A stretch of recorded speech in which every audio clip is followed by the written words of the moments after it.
जय मसीह की दोस्तों, मैं परमेश्वर का धन्यवाद देता हूँ कि एक बार फिर से आप लोगों के बीच में परमेश्वर का वचन लेकर आने के लिए प्रभु ने मुझे मदद किया। मैं परमेश्वर का धन्यवाद देता हूँ और आइए हम एक और नए विषय के साथ हम परमेश्वर के वचन को आज सीखेंगे।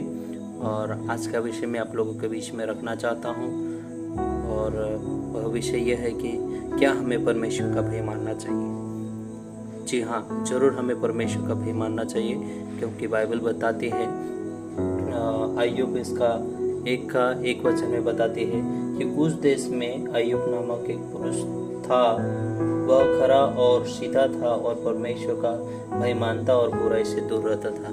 जी हाँ, हमें परमेश्वर का भय मानना चाहिए, क्योंकि यहाँ पर बाइबल बताती है कि अय्यूब भी परमेश्वर का भय मानता था, परमेश्वर के भय में जीवन देता था। उसी प्रकार से हमें भी परमेश्वर का भय मानना चाहिए और परमेश्वर के परमेश्वर का भय मानते हुए हमें जीवन जीकर आगे बढ़ना चाहिए।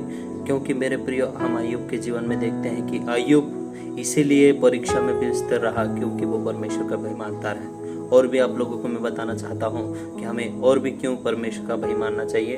हम देखते हैं स्वभावोपदेशक उसका 12 अध्याय उसका 13 वचन में लिखा है, हमें इसलिए परमेश्वर का भय मानना चाहिए क्योंकि जब हम परमेश्वर का भय मानते हैं तब हम परमेश्वर के प्रति जो हमारा कर्तव्य है मनुष्य होने के नाते, उस कर्तव्य को हम पूरा करते हैं। और दूसरी बात, हमें इसलिए परमेश्वर का भय को मानना चाहिए क्योंकि जब हम परमेश्वर का भय मानते हैं तब परमेश्वर हमारी आयु को बढ़ाता है। नीति वचन 10 का 27 वचन में लिखा है।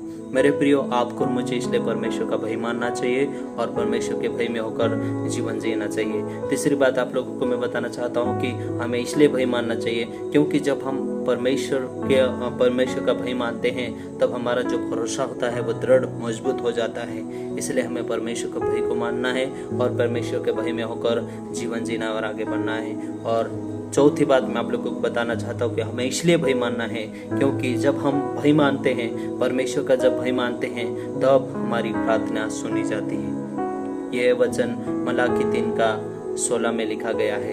इसलिए मेरे प्रियो, आपको और मुझे परमेश्वर का भय मानना है और परमेश्वर का भय मानते हुए जीवन में आगे बढ़ना है। सो परमेश्वर की महिमा हो इस वचनों के द्वारा। परमेश्वर आप सभी को आशीष करे।